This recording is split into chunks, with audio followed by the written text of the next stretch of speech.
I was 18 years old when I got married. I belonged to a very conservative family, a Baloch family, where good daughters never say no to their parents. My father wanted me to get married, and all I said was, if that makes you happy, I'll say yes. And of course, it was never a happy marriage. Just about after 2 years of getting married, about 9 years ago, I met a car accident. Somehow my husband fell asleep and the car fell in the ditch. He managed to jump out, saved himself. I'm happy for him. But I stayed inside the car and I sustained a lot of injuries. The list is a bit long. Radius ulna of my right arm were fractured. The wrist was fractured. Shoulder bone and collarbone were fractured. My whole rib cage got fractured. But that injury that changed me and my life completely was the spine injury. Many people came to rescue. They gave me CPR. They dragged me out of the car. And while they were dragging me out, I got the complete transection of my spinal cord. Those 2.5 months in the hospital were dreadful. I was at the verge of despair. One day, doctor came to me and he said, well, I heard that you wanted to be an artist, but you ended up being a housewife. I have a bad news for you. You won't be able to paint again.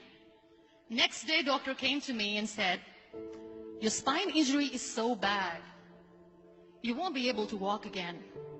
I took a deep breath and I said, it's all right. Next day, doctor came to me and said, because of your spine injury and the fixation that you have in your back, you won't be able to give birth to a child again. That day, I was devastated. I started to question my existence. Why am I even alive? So what kept me going was, one day I asked my brothers, I know I have a deformed hand, but I'm tired of looking at these white walls in the hospital and wearing these white scrubs. Bring me some colors, bring me some small canvas. I want to paint. So the very first painting I made was on my deathbed, where I painted for the very first time. What an amazing therapy it was. Without uttering a single word, I could paint my heart out. I could share my story. People used to come and say, what lovely painting. So much color. Nobody could see the grief in it.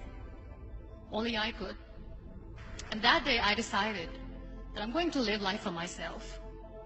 I am not going to be that perfect person for someone. I am just going to take this moment and I will make it perfect for myself.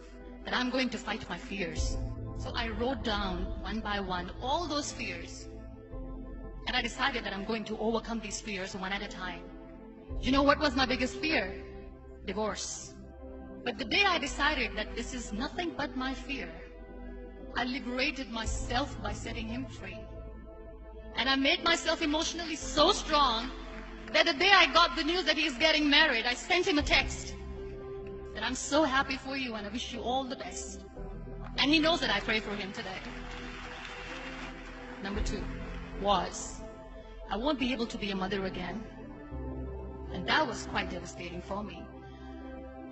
But then I realized there are so many children in the world, all they want is acceptance. So there is no point of crying, just go and adopt one. And that's what I did.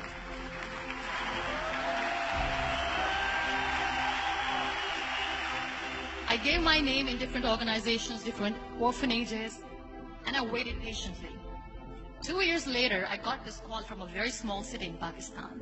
I got a call and they said, are you Muniba Mazari? There is a baby boy and would you like to adopt? I could literally feel the labor pain. I said, yes, yes, I am going to adopt him. I am coming to take him home. And that day, Niall was 2 days old, and today he's 6.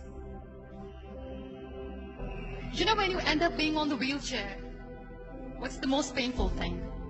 People think that they will not be accepted by the people because we, in the world of perfect people, are imperfect. So I decided to appear more in public. I started to paint.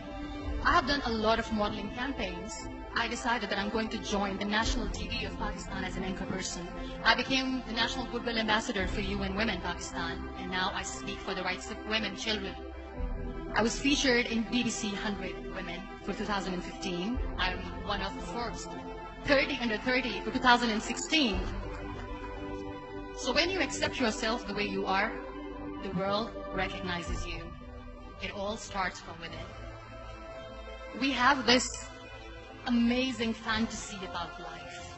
This is how things should work. This is my plan. It should go as per my plan. If that doesn't happen, we give up. I never wanted to be on the wheelchair. Never thought of being on the wheelchair. This life is a test and a trial, and tests are never supposed to be easy. So when you're expecting ease from life, and life gives you lemons, then you make the lemonade, and then do not blame life for that. It is okay to be scared. It is okay to cry. Everything is okay, but giving up should not be an option. They always say that failure is not an option. Failure should be an option, because when you fail, you get up, and then you fail, and then you get up, and that keeps you going. Embrace each and every breath that you are taking. Celebrate your life. Live it. Don't die before your death. Real happiness lies in gratitude. So be grateful, be alive, and live every moment.